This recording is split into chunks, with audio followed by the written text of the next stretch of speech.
Si moi je chante ça, je te fais un disque d'or.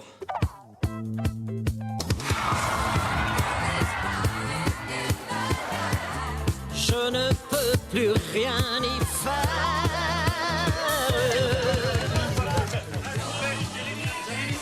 On découvre un personnage que, enfin, en tout cas moi j'ai découvert un personnage que je connaissais pas du tout. Et c'est ce qu'on va découvrir dans le film. C'est que Claude François est beaucoup plus complexe, beaucoup plus musicien, beaucoup plus sombre aussi, mais beaucoup plus intéressant que, en tout cas moi, ce que je pensais, beaucoup plus profond. Et voilà, non, je pense qu'on est fiers du film, et c'est pas qu'une prouesse d'acteur, c'est le film est vraiment très fort.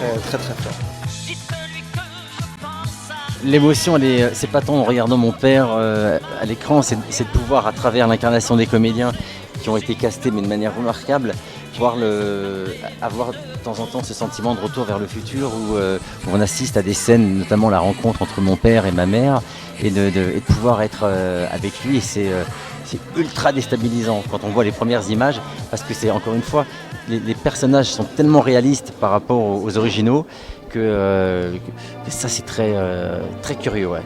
On a eu beaucoup de chance. Mon Claude, mon beau Claude.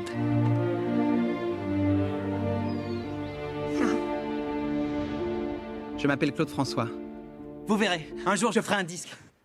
J'ai découvert un personnage de cinéma incroyable, un mec contradictoire, riche, tu peux l'aimer, tu peux le détester, il a une vie, un parcours incroyable, t'as l'impression qu'il a fait 10 vies en une. Je ne veux pas d'un fils saltimbanque. Et demain, tu quittes la maison. J'attendrai pas si longtemps. Je me suis dit, il y a aussi un joli film à faire sur la famille, tu vois, comment tu deviens Claude François.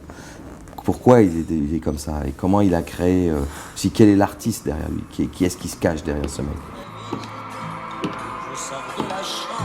Ce mec, sa principale névrose, c'est qu'il est incapable d'aimer.